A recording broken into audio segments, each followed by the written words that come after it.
welcome to Real Chicks Rock Presents Real Discussions. I am your host, Michelle Dosberg, and as always, I'm super excited to be here. I've missed you guys. Yeah, because I was off the first Sunday of the month because it was House in the Park Day. Yes, and we had a great time. We had a great day in the park. It was a great weekend with the ATL Weekender. I was a sponsor for that. I was a sponsor for House in the Park. It was a wonderful weekend for all of us house heads here in Atlanta.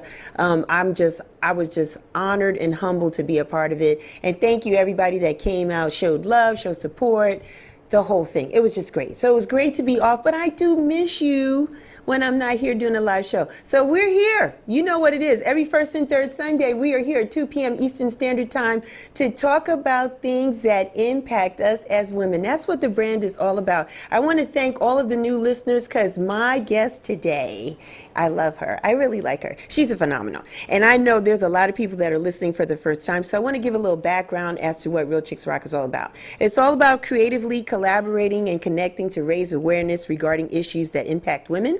And we do it by way of community service engagement, public speaking, mentoring, workshops, and the arts. Now, the arts is this particular platform where we have an opportunity to talk to people that are doing things that we feel in the community that are changing. They're like change agents. They are doing some things. They're creating legacy work. They are creating a footprint. They are all about raising awareness, giving us information that we need, we might have missed, we're not paying attention. Whatever it is, we want to talk about it here on this platform. Today is no different. Today we're going to talk to someone I think that is a beautiful person, a beautiful woman, a mom, a wife, a business person, just been moving and shaking in the Atlanta area for a couple of years now. And we had a very good conversation a few months back because we had a mutual friend and we ended up in the same place at the same time, and we knew of each other, but we actually broke bread. And I was like, this person is really doing some great things. I need to have her on the show. And when I invited her to be on the show, she was super excited. She said, yes.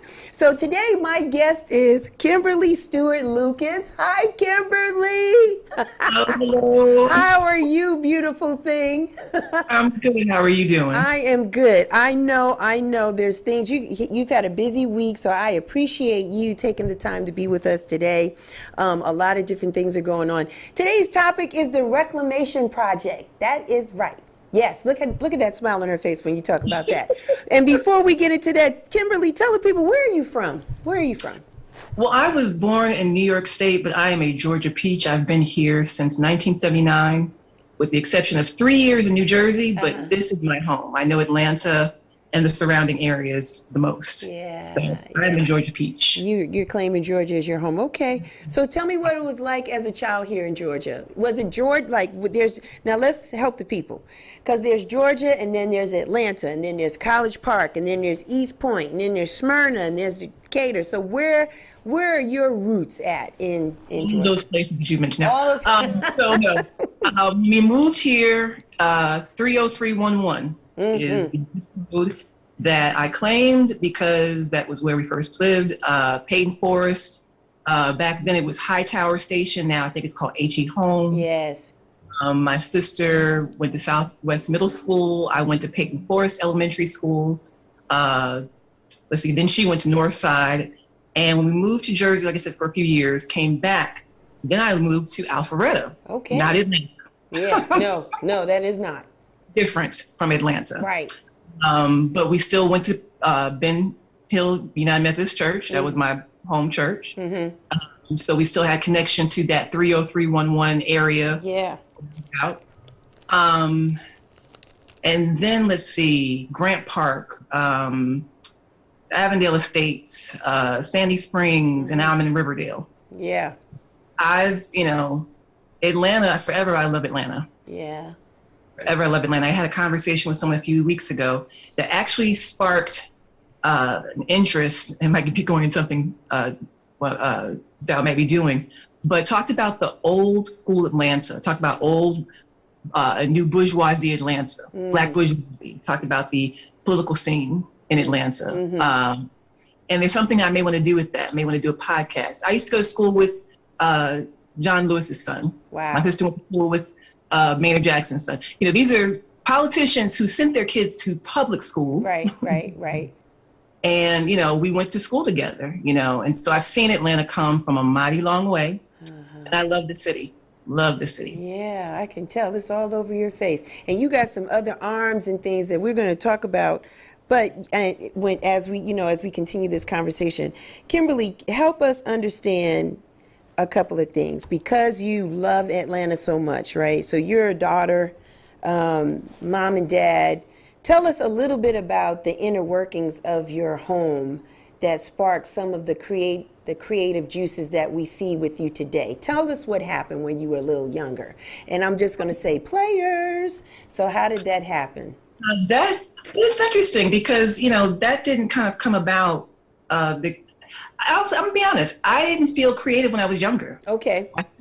My sister is, and she's older. She's on a radio station here, one of the DJs on, I don't know if I can say it or not. If I can. You can say it. Okay, she's on 102.9 FM. Okay. Saturdays and Sundays, Donna Shealy. And my sister I always felt was a creative one, Wait a minute, pause. Donna Shealy is your sister. You didn't know that? I did not know that. I listen to her every weekend. Hey, Donna. That's my big sister. Is that right? She does a great job on the weekend. She has a great voice. Yay, Yeah, hey, sis. She's amazing. Yes, she is. And she's multi-talented. Mm-hmm. And, still dancing and still doing amazing things. And, I always was the person to start like clubs and, get into things at school. I was, really into school, and it wasn't until later that I got into my creative energy and really started to appreciate, what I could create. But what you're speaking of, were these magazines that my father had. Yes. Players magazines, yes. And my father was a consummate collector. They were like an important stamp collection. He had them in binders by the year, and he locked them up in the file cabinets. And I've always been a precocious, rambunctious, rabble-rousing kind of investigatory person.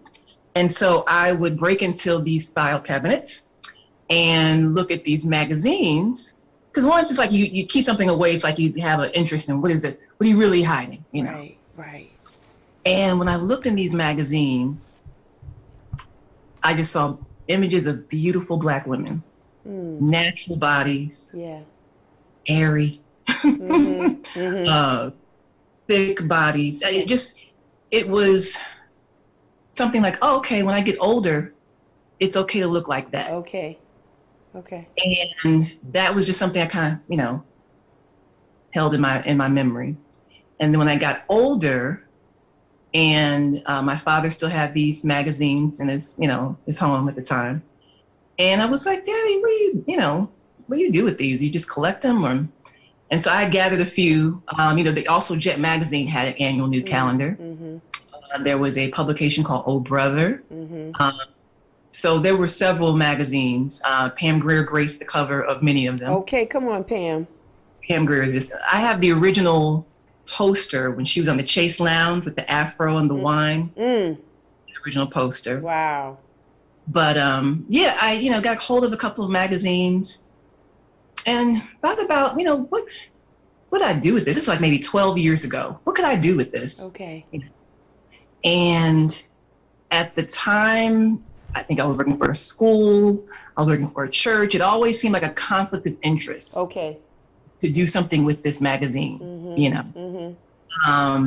and then things came to fruition. Now, prior to it even becoming an idea to do a art show, a few friends of mine, Linda Costa, who was a photographer, light photographer, my friend and sister, Melissa Thomas, who actually in the logo, she's the middle person. Okay, the one right there. My shirt is not there. There we go. Oh, yeah. I love it. Yeah. So this image came from a photo shoot we just did in my living room one night. Linda Costa took these amazing pictures, and also represented in this picture is our angel, Jamila Ma'at Nation, who passed away in 2011.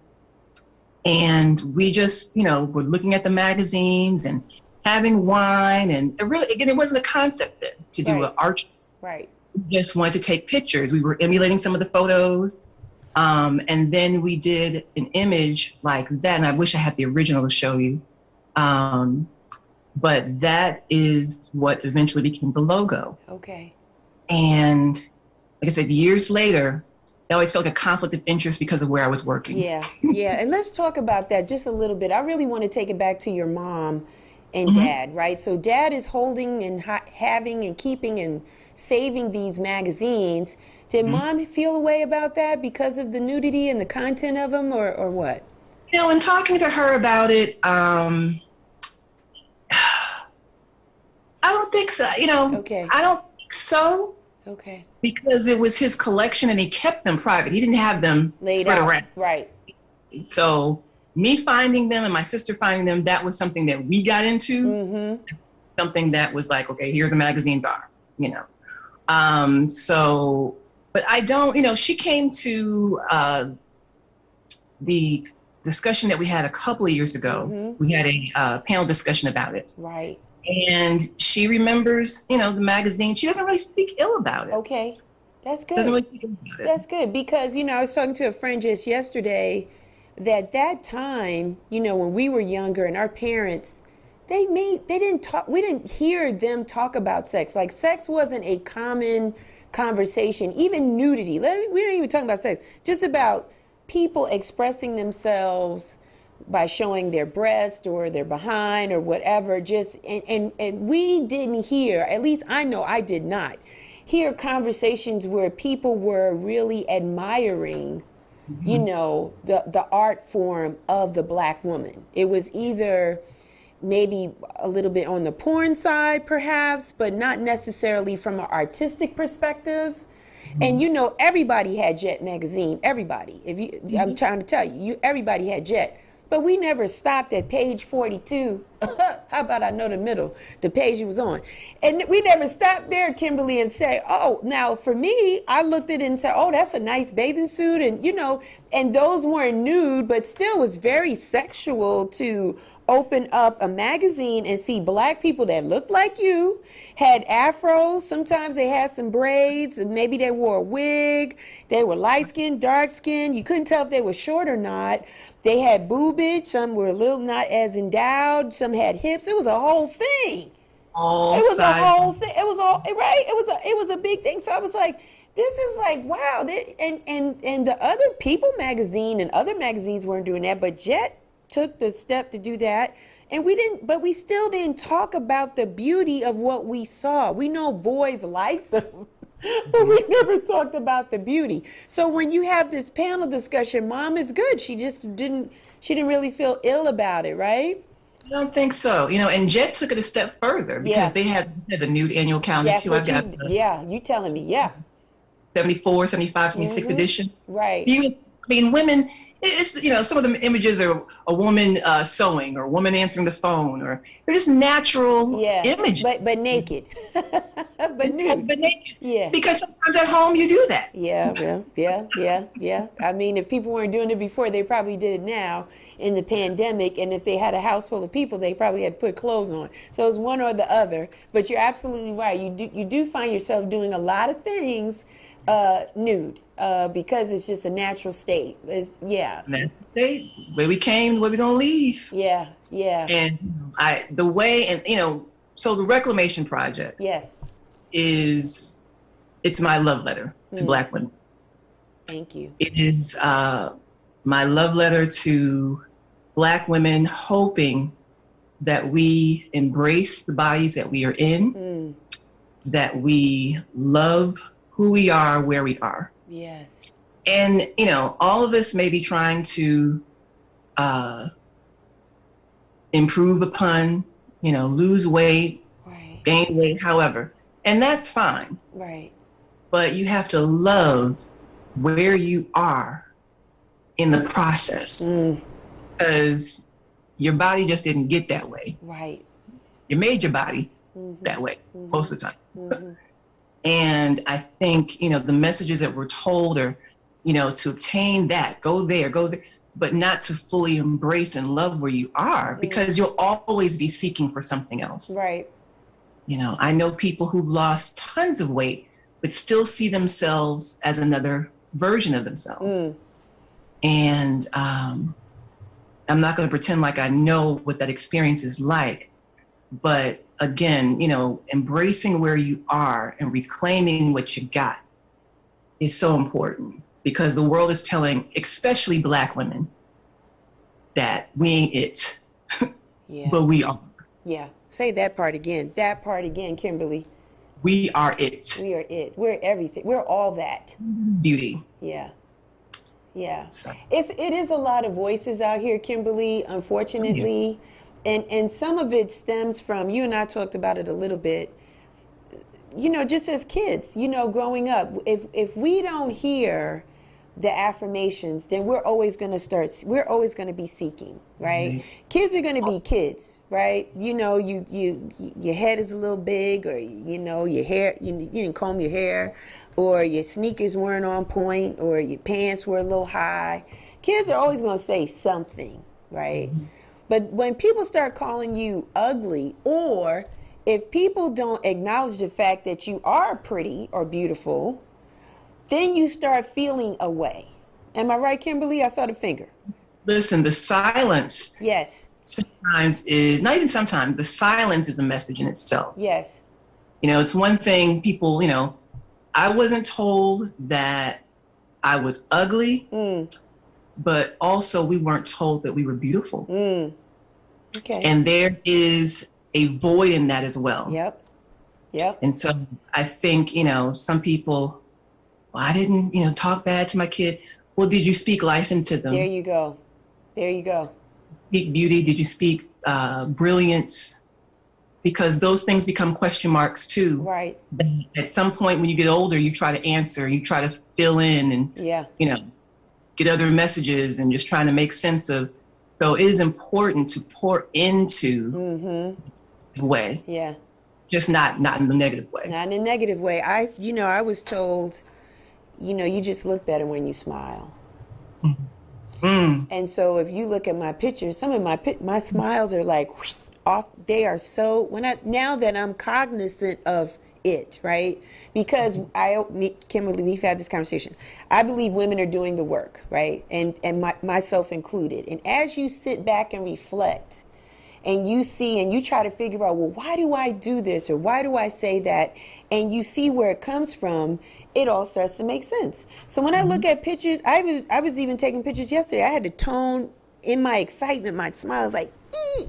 It was like really, really big. And now that I'm older, people are very complimentary about my smile, but that wasn't the intent initially. You know what I'm saying? So the origin of where it came from, where it stemmed from, is a behavior that I have still today.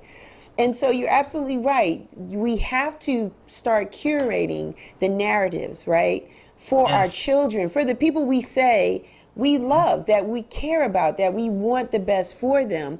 And it's not to swell. The problem with us, or the opportunity with us is, I'll tell you that your head will get big. I'm trying to swell you up or boost you up or gas you up. Sometimes we need that. That's okay. Because if we don't get it at home, if we don't get it from the people that have claimed and said and proclaimed that they loved us to pieces, to the moon and back, when we step out in this world, we're going to be looking for what was missing. All kinds of things come from that. Yeah. It's a lot. It's important. And it's, you know, I love how you say curating. We have to curate messages that we're telling ourselves. Yes. We're telling our children. Because again, the messages that we get out in the world are not healthy. Particularly for Black women. Yes. Particularly Black women. So we are the ones who need to come up with you know, our definitions. Right. And we're still being told to smile and you know, to do this and do that. It's like, damn if you do, damn if you don't. Yeah. You know, it's reclaiming everything about us. Right. That's the Reclamation Project. Yeah. Reclaiming our feelings, reclaiming our brilliance, reclaiming our beauty, reclaiming our trauma. you know, and reclaiming our healing. Wow. When I say reclaiming our trauma, I don't mean to say it as we're wearing it as a badge or being, you know, it's really fully understanding the story. Right. And peeling things off like an onion. Yeah. And that's what the Reclamation Project is about. What has been some of the feedback you've gotten from people that have attended or been connected to the Reclamation Project? What are some of the stories that you've heard? Do you feel that people have a sense of freedom? Like, oh my goodness, Kimberly, thank you for this love letter, because oh my gosh, I didn't know what to do. I didn't know what to think. I look at myself in the mirror and I don't like what I see. You know, and then as women, we want people to love us, but we struggle with loving ourselves first. Absolutely. With the first show in 2018, there were a lot of questions about what the show was about, because you see these magazines Yes. that I, you know, share in the marketing. And a lot of people were like, okay, what type of show will this be? Will this be like an erotic event? And there's, you know, perception about what happens there. Right. And what ended up happening is there were actually more women at the show. And women, they left seeing themselves. There were some women who became emotional because they had never seen their body type as a piece of artwork. Wow. And so it was a very reflective type of experience, very empowering experience. And that's what I know people have left these shows feeling empowered because they've seen themselves and they've seen the beauty in themselves depicted in this artwork. And it's just been a magical experience across the board. And also it's been very important that women feel safe coming to the events. Right. And it's a safe space. You're not going to have warrior mama have an event and women don't feel safe. And then also the men are there to hold us down and celebrate with us. Okay. And we're going to talk about a little bit about what people can expect when they attend the show, the showing of it. But I want to talk a little bit about, Kimberly, exploitation, just a little bit, because in the process of us trying to be comfortable in our skin and who we are as Black women, and we're just so powerful. I'm just, if you just let that resonate and just say, as Black women, ... We just do so much. We accomplish so much. But then there's another side of people, right, or opportunists, or wherever we are as a society, that's like, we're shaking, we're twerking, we're this, we're that, and it is a freedom of expression, but does it exploit a little bit about who we are as Black women? What are your thoughts on that? Honestly, I want to say no. Okay. I mean, I just, everyone's got their opinion about sex, sexuality, sensuality. Yes. And those definitions go very deep for some people because of their childhood, because of what they were exposed to, what they were told was dirty, what they were told was inappropriate. I personally believe that sexuality and spirituality are intricately intertwined. So. How so? Because of, our bodies. These are the bodies we were born with. Okay. These are the bodies from the Creator. And there's nothing dirty about it. And I have 2 daughters, have 3 children, 2 daughters, and have to be very mindful of some of the things that maybe I was told as a child. I'm not passing it on to them about what's appropriate, what's not appropriate. Right. It's a fine line of keeping your children safe in this world, because there are crazy folks out there. Crazy. But in the same vein, I never want my girls, particularly my girls, to feel as if there's something wrong with their temple. I'm, teaching them to protect it. Right. And that it's not for everybody. And we become a grown woman, decisions that you can make about your body. But again, I'm very careful about those messages about, the cover up and the, it's a fine, like I said, it's a fine line. Very fine line. Very fine line. But that's where the conversations come in. Yes. Getting off, I didn't talk about the exploitation. I think there will always be people who will take images and will take anything really and can exploit it. So I don't know if that's something that you can ever, there just will be evil people that do things for their intentional whatever. Again, the Reclamation Project is to reclaim that. Right. And to take back those messages and to take back what we choose to do with our bodies and not let other people have that narrative or create the narrative. And that's different. I think everyone has to make the message for themselves. I don't think it's just a one-way type of thing. Okay. And that's fair. Yeah. That's fair. And I want to ask you, Kimberly, because I respect you as a mom.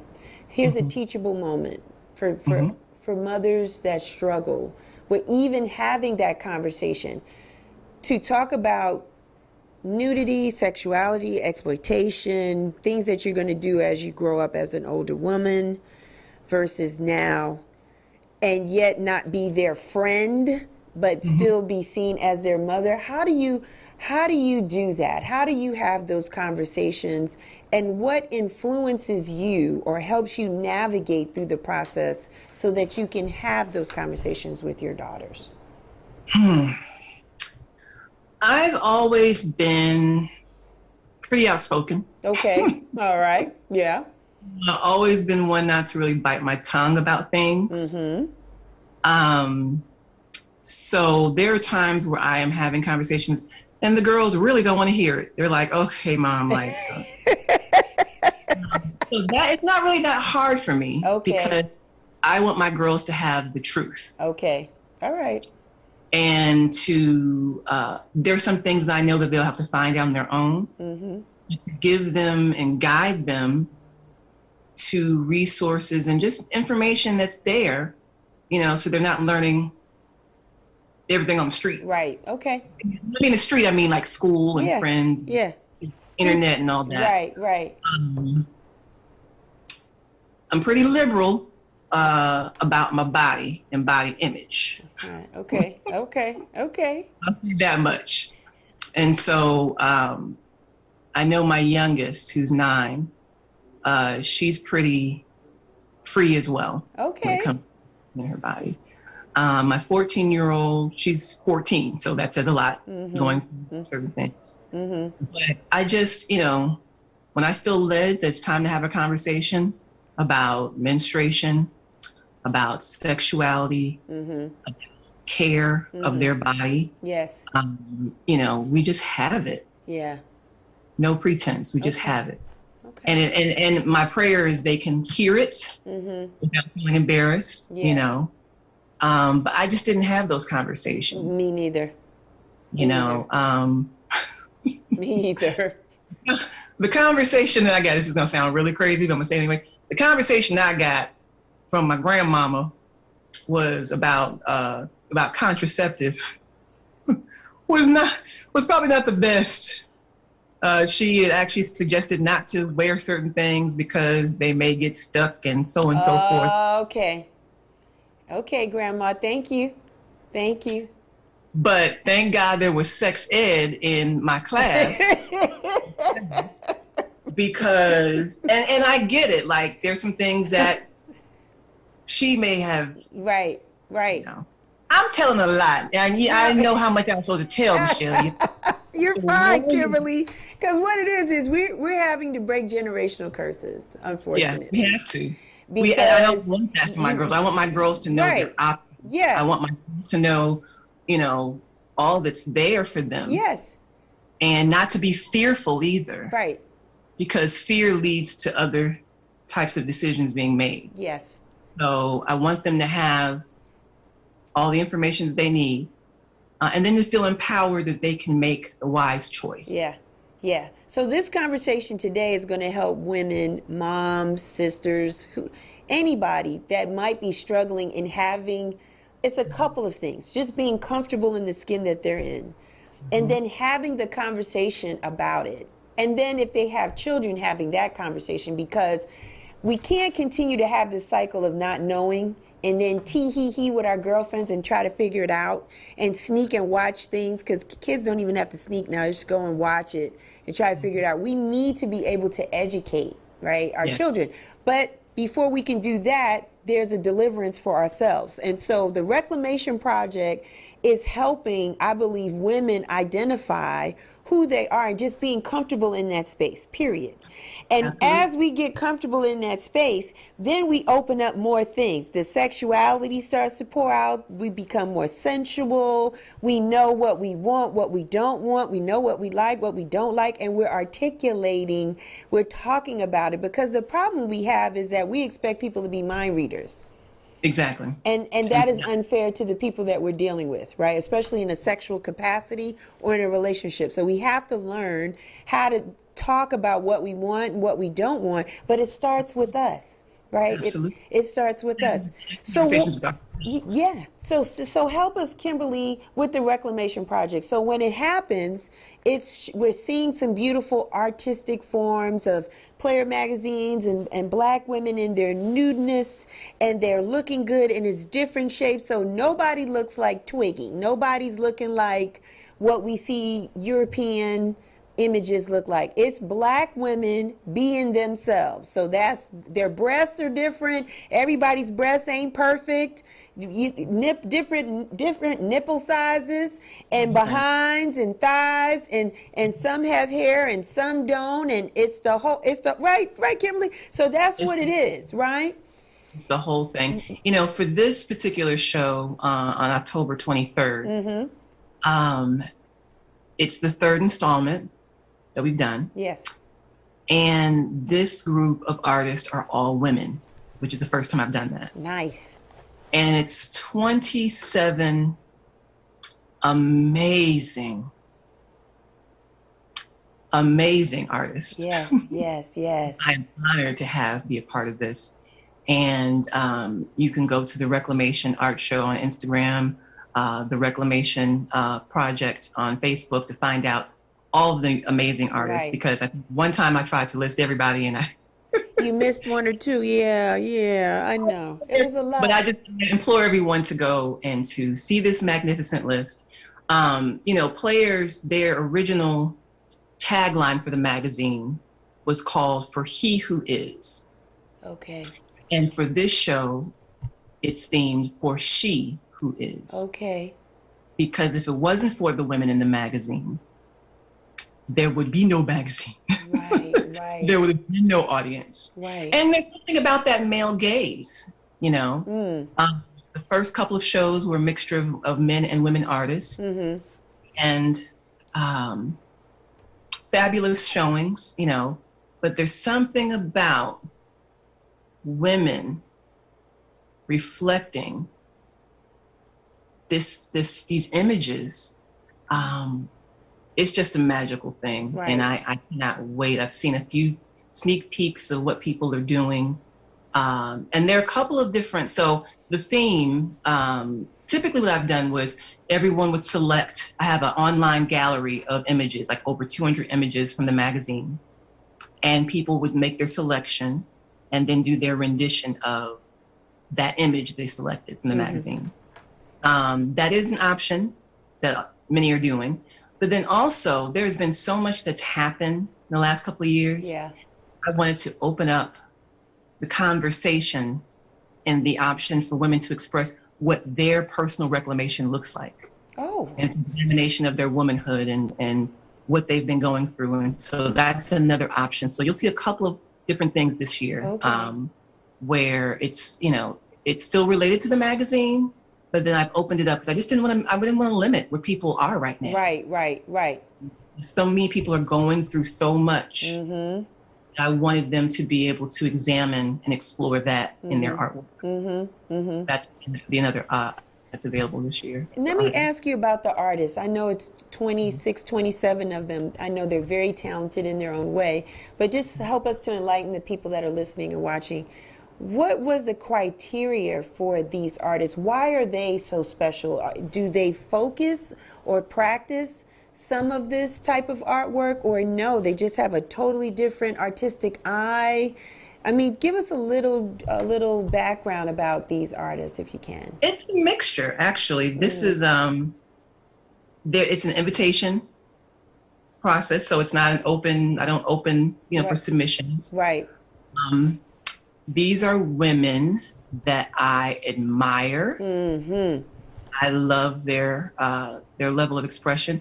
There's some women who have never done, and not that. Let me say this: nudity is not required. Understood.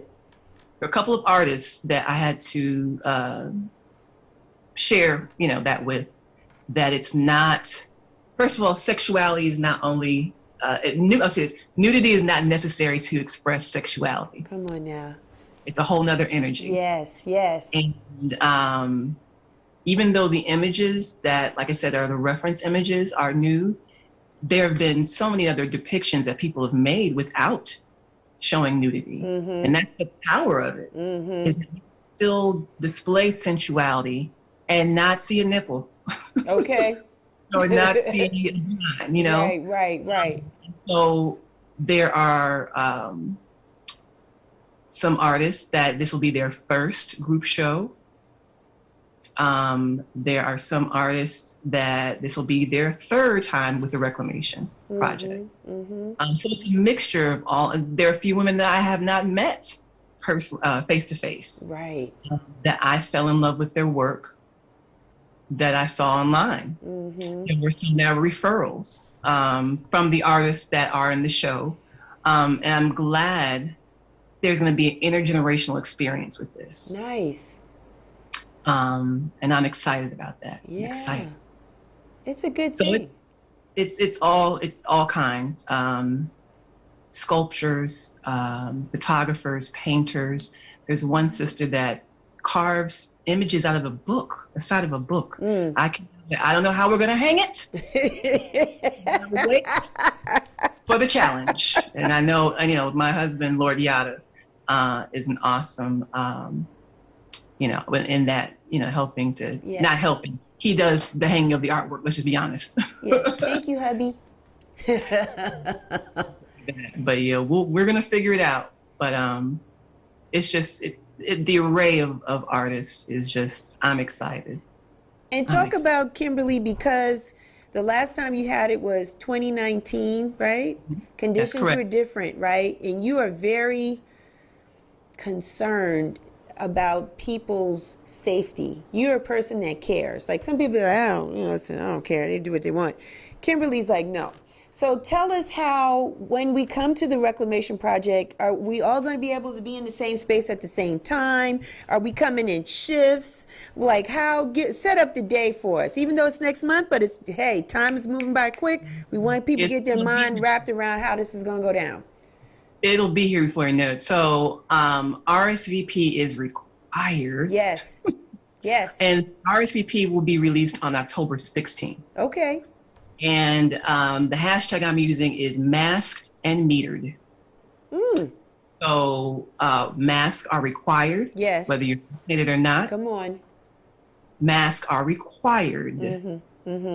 Also, there will be shifts of 30 minutes, 20 people in the shop. And it's a Tri-Cities Tattoo Company. Nice. I say so that will be 120 opportunities for people to participate, and it's from 7 to 11. So again, 20 folks every 30 minutes. And what I envision, to be honest with you, that people come in, 30 minutes I think is enough time to really be with the pieces, mingle a little bit. Yeah. And then to be mindful that others are coming in. And for those that have had their 30 minutes to step outside, I'm professing that the weather will be wonderful. Yes. October 23rd, weather is still great. Yes. And people can hang out if they like out Outside. on White Yeah. Outside. Yeah. side. And talk And about that's it. what we had. We've had the first one at Tri-Cities Tattoo Company, and it Yes. was amazing. But we just cannot, this is my first event since the pandemic. Yes. And I have to be a more mindful event planner. We just cannot do things the way. For those that were at the 2018, the first showing, it was packed in the shop. Yeah. And the energy was amazing. But we just cannot do that anymore. Right. We're just in a different place and time. And so, yeah. And, we'll see what the demand is. I've thought about it. I haven't planned it. Depending on what the demand is for a closing reception, we'll see how that goes. Okay. But there will be a package put together, a video package put together for people to see the artwork, because we know not everyone's going to come. Not everyone is here in Atlanta. And so there'll be an opportunity to see the artwork for the artwork, the shelf life of that to be extended beyond the 23rd. Because the thing about, really the 23rd as of right now is the only time to see the artwork. Right. Because the tattoo shop operates differently, you can't just come, if you're on that part of town and want to stop by, can't do that. And you can only be in the shop unless you're getting a tattoo. So the 23rd as of right now is the opportunity. Again, RSVP will be open on October 16th. And it's masked and metered. Masked and metered. Donations, are we accepting donations? Like, can people donate to the Reclamation Project? Like, I'm talking money. I am not opposed to that. Okay. At all. Okay. We need some cash apping, hashtagging somewhere. That may need to be noted somewhere, because people may get moved and want to donate to the beauty of this work. Will there be anything that they can buy? Will anything be for sale? Oh, the artwork will be for sale. Okay. Absolutely. Artwork is for sale. We will have contactless options. Okay. On how to purchase. I am not opposed to taking donations. Okay. $ Warrior Mama, and that's AMMA, like Mama Mia. Yes. I'm not opposed to that. Yes. I am grateful. Let me say this. I am grateful for sponsorship from Tri-Cities Tattoo Company, from Will Fagans Jr., Our Voices, Our Lives. Yes. Hi. From My Standard of Beauty, and they're available. You can see them and check them out on Instagram. Of course, Lord Yada. Yes. And you, yes. Real Chick. And I'm so grateful. A sponsor this year. I love it. I'm excited. Yeah, we're going to talk some more. We're going to talk after today's show. We're going to talk some more because we're trending that way. And so we have some things that we need to kind of finalize and do. But I am definitely excited because, Kimberly, I feel the empowerment of this. Talking to you as a person, as a woman to woman, as a mom to mom, a human to human, I felt your soul and your spirit. And it's this type of energy that helps set the captives free, if I can say that, right? Because people are locked up and they're not sure and they're embarrassed and they don't know how to talk about things. And anything that we can do to empower women to be comfortable in the skin that they are in, that I am down for that. Sign me up for that, because there is a freedom and a release and a big sigh and a big weight that comes off their shoulders when they're in a space that they can just be themselves and start loving themselves the way that they are, as you say, as they're in a journey, as they're choosing to make a transformation changes. That's fine, but love on yourself while you're in this space and allow us to love you while you're in that space, right? So I know it's going to be really, really dope. I know some of the artists that you've had that you mentioned, because I came in on that live IG that Saturday morning. You were so excited, and you was naming all of the people that were going to be there, and some people I started following right away, and just looking and admiring their work. And for the people that are artistic and people that are creatives, this is a space you would want to get into, just to be ignited, just to see somebody else's viewpoint on some art, or on the human anatomy, on a Black woman's body. How does that resonate for some people? For the photographers, what was that photographer thinking when he shot that person in that light using that lens? It is that type of buzz that's going to be happening when you come to the Reclamation project. It's not about erotica and those type of things. It's about the art, and it's about the fact that we as Black women are beautiful. And someone took the time to capture that. I wanted to ask you this, Kimberly. How do you select the pictures from the players? I mean, being that Dad had so many, right, players, which one, is it hard? It's really hard for you to choose, right? Which ones get... Choose. 12 years ago, actually, Fabian Williams had scanned maybe 100 or so, and had them, this is again when we just first had the idea of doing an art show, didn't know what we were going to do with it. Yeah. And he's a friend of ours, and scanned the images and then had them on a disc for me. And they were just random images. Some of them, there's some of the images in the magazine are somewhat more artistic than the others. Right. But Melissa Alexander and I, Phyllis Iller, a few years ago, and she's one of the artists, we went through a few more magazines because I wanted to include a few more. And so we scanned several more. And it's just, I don't know. Some of them, like I said, just more artistic than others. Okay. Not to say that others are not nice or not good, but it just kind of captures your eye, whether it's a pose or whether it's a look, or whether it's even the background sometimes, with different prints and plants, and maybe the contrast of what's going on and the colors. So it varies on how we selected it. I think they're all beautiful, and to see artists' interpretations of the work is something amazing. It's beautiful. Beautiful in itself. You got multiple hats. You got loves for other things, Kimberly. Not just the Reclamation Project. Just share with the people, because everybody may not know. Just share with the people some of the other areas that you love, like vinyl and this, and putting events together. Vinyl. Yeah. So I am the producer of Needle to the Record music competition, and I haven't done it in a long time, but this year marked 15 years since the first one. Nice. And, it is something that is very special to me because it created a community that I'm a part of, and all these DJs are in my life. Yes, yes, yes, yes, yes. And I'm honored, and because of Needle to the Record, we kept connections, and, from the first one and the winners and the competitors. It's just, we've always kept in touch. Yeah. And I want to honor that. So my hope is by the end of this year that I do a celebration. Okay. Celebrating those 15 years of just the DJ community. Yes.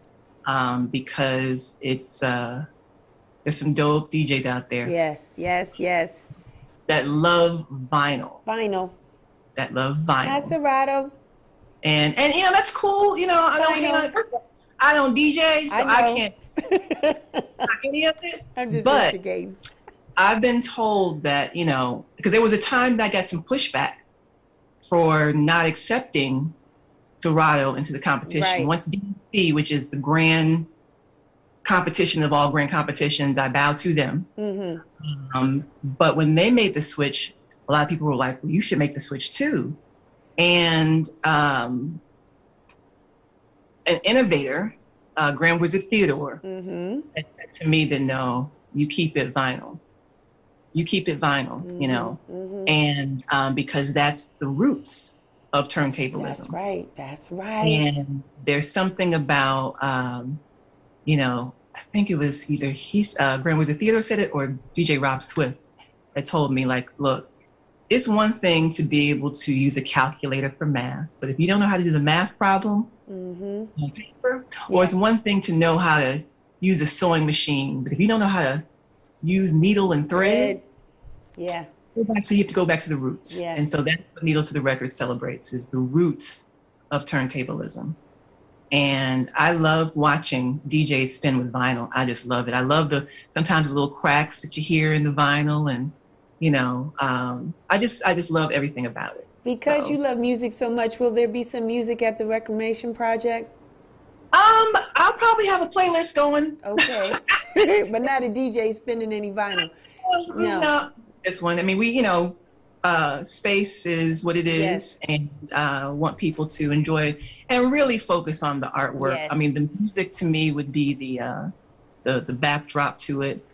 But yeah, not at the Reclamation project. There'll be music there, but it won't be a live DJ. Okay. All right. So what you got going on, Kimberly? Because it is, what is it, the 19th of September? We're about a month away, and we know time goes by so quickly. You got some other projects in the pipeline. You're talking about Needle to the Record maybe at the end of the year. Is there anything else you're working on? You are a planner, you're an event planner, you do those type of things. Are you starting to blow the dust off of that skill set and come on out? I will have to say that I just accepted employment somewhere. So I'm not going to divulge all of that. So my time is going to be different. Okay. And you know, I'm a Libra to the bone, so I know that my balancing acts are very good. But you know, we'll see as things come. Okay. I will say this, you know, my love, some people may know, Warrior Mama, of course, is my moniker, but Warrior Mamas with the S is where I do my birth advocacy work. Yes. And I haven't done an issue or an episode of Dish with the Doulas, which is my web series I did for a couple of seasons. And those are available on YouTube. If you go to any of my links, there's the tree link I have. It's got all the things that I do with, you know, Reclamation, Needle to the Record, Warrior Mamas. But recently, a friend of mine passed. She had a miscarriage, and then she passed the next day. Oh, no. And I was moved in such a way that an idea, and I'm going to share it here, you know, came up, in something that I thought about 10 years ago. And it's a mobile prenatal unit. Yes. A mobile. Wow. And it's something that I'm being led to do in honor of Sasha and her baby. It's beautiful. And it's in the beginning stages of planning and talking it out, but it's something that I pray comes to fruition. That's beautiful. And that's part of my birth advocacy work. And, you know, a lot of people say, well, don't speak about it. I'm speaking about it because for me, when I do that, it also brings the resources. Yes. Experienced this before. Yes. I believe things are close to the heart, but also you need to speak them into existence. You sure do. It's interesting that you're sharing this too, Kimberly, because yesterday when I was at the Sisters in Business Expo, I met a lot of beautiful women there, and I did meet an author, a woman who had a book about prenatal, just the whole thing for Black women. And I said, man, this looks like the book that they give you when you're pregnant. But it had white women on there. It was Caucasian, and she just flipped the whole thing around, and it was beautiful brown bellies and, you know, just what we look like when we're pregnant. And I think it was a great idea. I'm going to link you guys up definitely, and I'm probably will bring you back on to have that conversation, because that's one area I've not talked about is prenatal and having children and pregnancy. We talk about it after as moms and all the things that we do as mothers, right? All the things nonstop. But when we find out that we're pregnant, man, we don't, you know, some of us, we don't know. Again, there might be a deficit because our mom's experience is totally different than what we're experiencing now. Stress levels are different. We drive every day to go to work, blah, blah, blah, blah, blah, blah, blah, blah, blah. The stuff in our food, da, da, da. It's a whole thing. And so I would love to bring you back and have conversations about things that we need to be aware of, Kimberly, how we should eat, how do we rest, what are the things we should be saying to our doctor when we go, because we're so, we don't know. So thank you for doing that. You see what I'm saying? That's why you're on today, because you see what I mean? You see the type of stuff you're doing? Legendary work. I love it. Just all about the community and doing some great things. You know what? You are an amazing person. And I know that, again, today was a week, this was a week for you. And normally you're bing, bing, bing, bing, bing. And I know there's some things, you're feeling away today, and I totally understand. And I'm so thankful that you spent some time with me today to talk about one of your babies, the Reclamation Project. I want people to RSVP, be ready, mark it on your calendars, October 16th. RSVP, if you're in the Atlanta area, to come and be a part of this, because it's going to blow your mind. Are we going to have a panel discussion this year, like a little chat? No? What we doing? What I'll do is I'll take that to the social media, Okay. whether it be on Clubhouse or Facebook or Instagram. So the last 2 weeks prior to, and maybe we'll do some things after the show as well. Right. When that video package comes out and people are able to see the artwork that, you know, if they didn't attend the show. Right. So yeah, we'll probably do some discussions, but they'll be online. Yeah. They'll be virtual. Yeah, and you know, if weather permitting, if it's a beautiful day, maybe we take things outside, you know, to the street where people can feel, you know, because we want people to feel safe.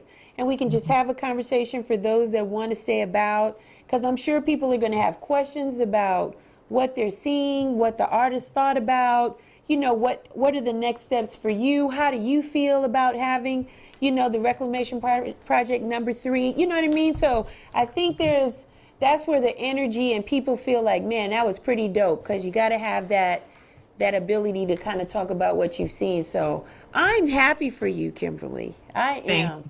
I apologize. This is crazy. Wait. What is that? Oh, yeah. Is that the plane? What is that? Is that the airport? Those are people that decided to drag race in my neighborhood. Oh, they're drag racing. I apologize. Look, you said a quiet environment, and then my neighborhood decided to be extra lit Today. Okay, it's all right. With people working next door, and like, really? On this Sunday? It's all right. You did good. We were fine. We got all the content. We're about to wrap up right now. I want you to hold on, though, because I want to give shouts out to the people that powered today's show. Right? Today's show was powered by the Reclamation Project. Show them, Joe. If you ain't showing them, show them now. Show them all those beautiful slides and things for the Reclamation Project. As Kimberly said, please RSVP on October 16th. That's when the RSVP will be open to people to RSVP.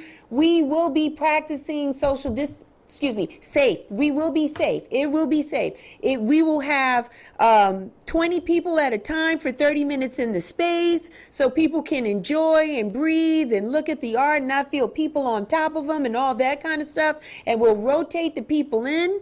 We're asking that you wear a mask. That is non-negotiable. We don't care if you're vaccinated or not. That's your business.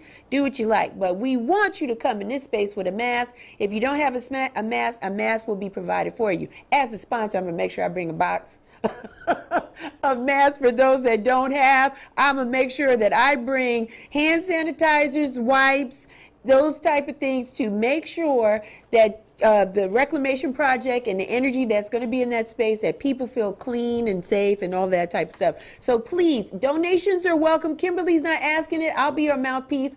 $ Warrior Mama, if you want to give a little something. The artwork that's going to be there displayed will be for sale. You'll get to meet some of the artists that'll be there. Just come out and have a good time. This is Black work at its finest. This is Black people loving on Black people. This is a community loving on Black women in their natural state. You can't beat that with a stick. I'm trying to tell you, this is going to be good. I'm super excited about that. It happens on October 23rd. Please mark your calendars. I, Real Chicks Rock, will be one of the sponsors, and I am in bed with some other sponsors that are just beautiful people. I'm glad to be engaged with these people, so it's going to be a good day. Another sponsor for today, right? Yes, follow me for Saturday on the 25th. Sign up, right? Go out to the link. It is about the Boss Up. Yes, Boss Up. Kimberly mentioned, coincidentally, that she went to school with some people that have parents, fathers in particular, that were in politics. Well, listen, there are some people still out here that don't know much about the judicial system. And so the Boss Up is all about just educating people on the process, right? From the different branches of legislation, your power to vote, what happens when you vote, how do you activate that power, etc., etc., etc. It is a free conference. It's online, it's virtual. It's this Saturday on the 25th. It's from 11 to 1:30 p.m. Go to my page, realchicksrock.com, to get more information about it, where to sign up. I'm moderating some of that, so please, if you have questions about the laws, people that we put in office, from the mayor to your councilman to the senator to Congress, we're going to be talking about those things. It's going to be fun. We're going to have giveaways. There will be a DJ, to break up some of the day, some of the monotony as we talk about this, but we want to educate our people to be more comfortable in their right to vote. So that's what we got going on the 25th. And I think that's it, though. The other thing that I have is the sneaker drive. I am supporting the wonderful people at the Wellness Spot. Yes, the Wellness Spot. Yes, located in College Park, 3397 Main Street, College Park. They are collecting sneakers until the end of this month. Yes, and they're giving it to schools within the College Park area. It's going to be College Park Elementary, Love T. Nolan Elementary, Woodland Middle School, and Westlake High School. They've gotten shoes already coming in by the boxes. People are bringing them in. The Wellness Spot is located on Main Street in College Park. 7 days a week. Just come by, donate your sneakers, gently used sneakers. If you want to get a couple of new ones, feel free to do that. We'll take them, and they're going to give it to the kids that really need them, because school is back in, and guess what? Unfortunately, some of them need some shoes. It's been hard on their parents in some of these areas for some of these children attending these schools. And so shout out to the Wellness Spot for doing this. I went there and got a facial the other day and saw it, and a mutual person of ours, Camille Morrison, connected us up and said, hey, let's try to work together. So I just want to support them. If you can't get it to them, give them to me and I'll get it to them. You know where I am, Real Chicks Rock. We are everywhere. We're on Twitter, we're on Facebook, we're on Instagram, we're everywhere. Go to the website, subscribe. We got some things that are happening that is not always going to be on social media, but it will be on our website. So we want to be respectful of those people that don't really give a darn about social media, but really want to know what's going on. So please subscribe to realchicksrock.com. Go to the website and see what's going on. We're blogging over there. We put our shows out there. We got everything going on. That is my time. I want to thank my guest, which was Kimberly Stewart Lucas. She's awesome. She's awesome. I'm so excited about the Reclamation Project and all the work that she's done. I wish you nothing but continued success in everything that she does. And we support her as a community here in Atlanta. We love what she's been doing. We love what she's about. Shouts out to her beautiful family that holds her up, those 3 beautiful kids, and that husband. Love you, hubby. You're doing a great job with tattooing. And when I'm ready, I'm going to come see him. I don't have any. I have a virgin body, but when I'm ready to get my first tattoo, I'm going to see Kimberly's husband and have it done, because he does great work. That's my time, everyone. Thank you so much for spending some time with us. As we leave, I want to leave what my My radio hero used to say, and Kimberly may remember him, may or may not, in the New York City area was Frankie Crocker. We listened to him every night before he left. And he would say, may you live to be 100 and I live to be 100 minus a day. So I never have to know that beautiful people like yourself has passed away. That's my